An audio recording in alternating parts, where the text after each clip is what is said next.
Hello everyone, I'm Cilium, a Grandmaster EU player and an ex-pro. I do coaching nowadays, and today I'm gonna show you a pretty interesting build that's starting to get some recognition on the EU GM ladder. So without further ado, let's get right into it.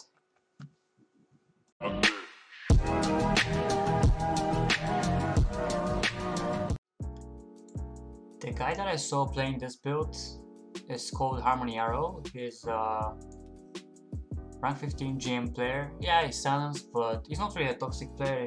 I think he's just like a one-day silence, at least from what I've been told. He has really good stats with Falstad, 120 games, almost 65% win rate. The build I'm gonna showcase is honestly pretty standard. It's the Falstad Bribe W build. It's not really a new build, but it's definitely underrated, and we might actually get to see it played in HGC at some point. Level 1 is Wingman. You basically take all the W talents. Level 4 Static Shield, level 7 Charged Up, which is also your first big power spike. Level 10 you can go either Hinterland Blast or Mighty Gust, which I'm gonna talk about later in the video when we actually get to see some footage. Then 13 you go Thunder Strikes, 16 you can take all the talents, but the guy that I saw the build from prefers Airy Gust. Level 20 you just get the upgrade for your Hinterland Blast or the Epic Mount or the Wind Tunnel, depending on whatever you prefer. I'm also gonna link the build below the video, so you can check it out there too. So let's get into an actual game footage.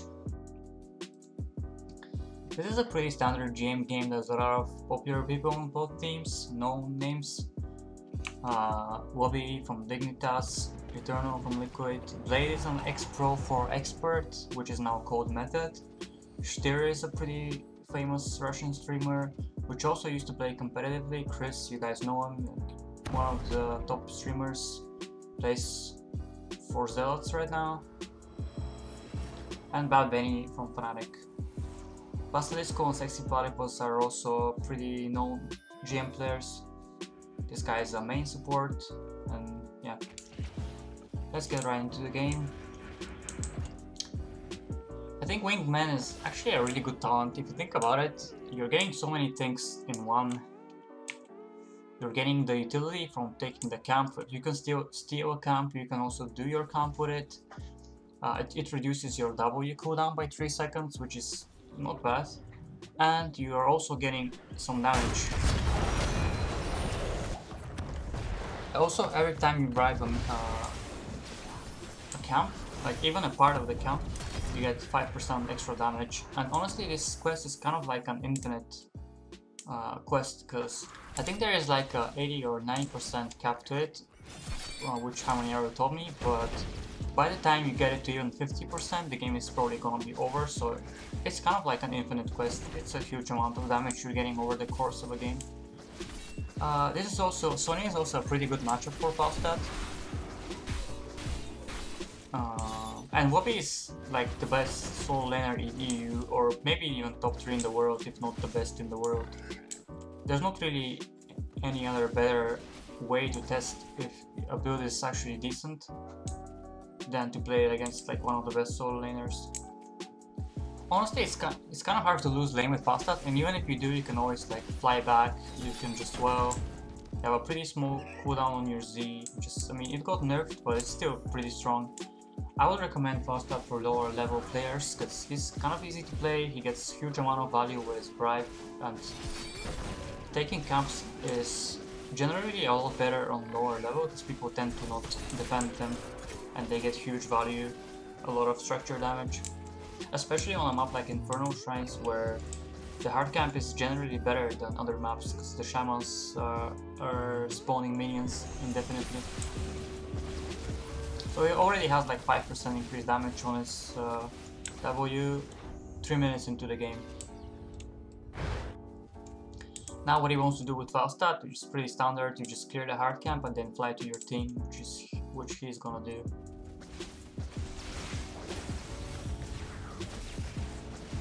The hard cap is gonna get a lot of value because it's also pushing with the wave. It's Team is brawling, but he just wants to clear the hard camp. Now he's flying. Let's get it up. The enemy team already has some lead in the skulls, but it's not too bad.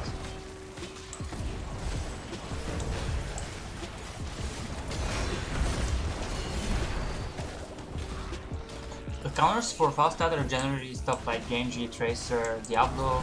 HarmonyArrow said he generally bans Diablo because it's a really annoying hero to deal with. You just get stunned and you can't really do anything, you just die in the CC.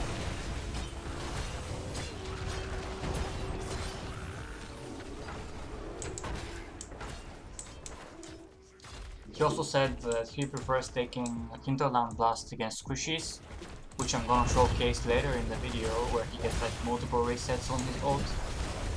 But this game he's actually gonna take Gust, because there are not really that many squishies on the enemy team, and there's the Medivh W, protected by the way, that you don't really want to deal with. Like the Varian is gonna go W2, which I mean the shield wall, which is also a way to protect himself. The other targets are not that easy to take 2 damage with the Hinterland Blast as well. The Phoenix has shields, Sonya is pretty tanky. Also, Gust is quite good to cancel ults. You can cancel Phoenix's ult. Falstad is also a really good split pusher. HarmonyArrow usually goes solo lane with the hero. Because with this build, after 13 especially, you're like a really strong 1v1 hero. You can basically 1v1 everyone in the game, or at least like most heroes.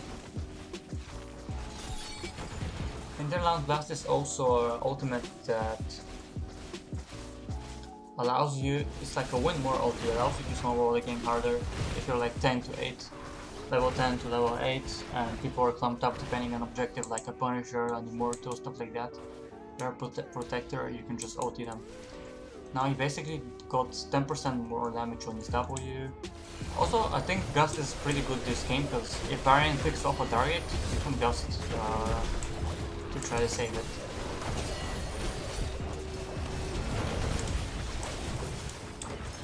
Falstad is a pretty easy hero to pick up. The playstyle is kind of defensive, like you can make plays with Falstad with your E-based cooldown stuff, but most of the time you're just hitting the front line and you're just a ranged DPS that's standing in the back and doing damage. Also, whenever your team takes Punisher, or whenever your team takes an objective, most of the time with Falstad you just want to go to a side lane and soak, because you can generally group up with your team quite fast. You have your passive, like the Tailwind, which gives you move speed, and you can fly to them with Z after a certain point.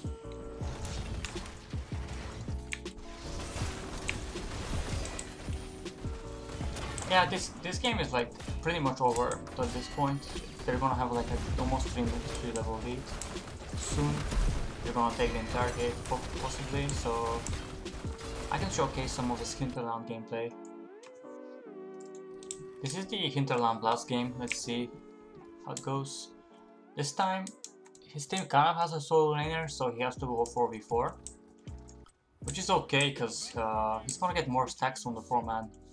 Because he's gonna soak 2 waves every time, so more stacks of Bribe. But he's not gonna be able to dominate as much as in 1v1.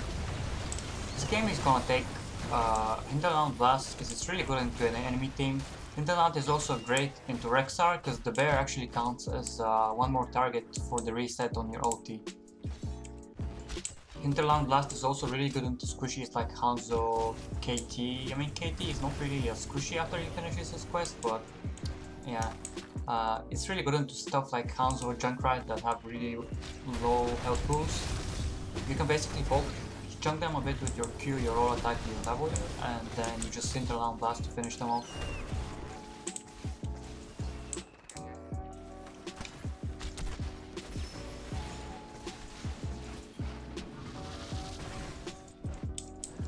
Also flying to steal the hard camp, and then I think he asked his team to start their own camp.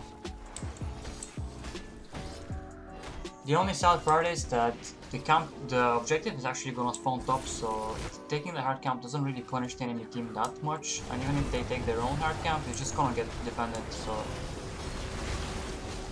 But yeah, it's gonna give you a huge lead if the objective was bot or mid.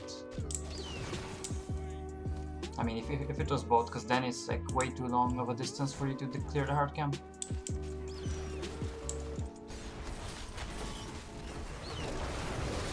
It's a really good showcase of his ult.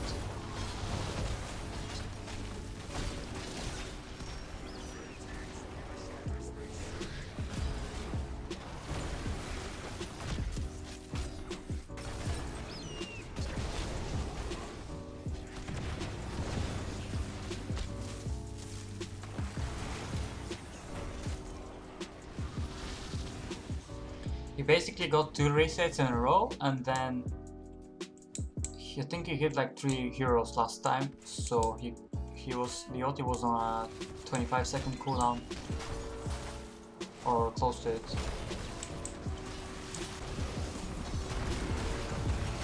I would recommend this build a lot, to be honest. I think it's really easy to play. It's really consistent. It's kind of hard to feed on it. It's kind of easy to execute. It's really effective because Falstad is a really flexible hero. You can do a lot, like you can soak, you can protect your team, you can do a decent amount of damage. You have good scaling. You are generally pretty safe with your E, with your passive move speed. And you can basically 1v1 everyone after 13. And just do your own thing, which is generally the best thing you can do in here.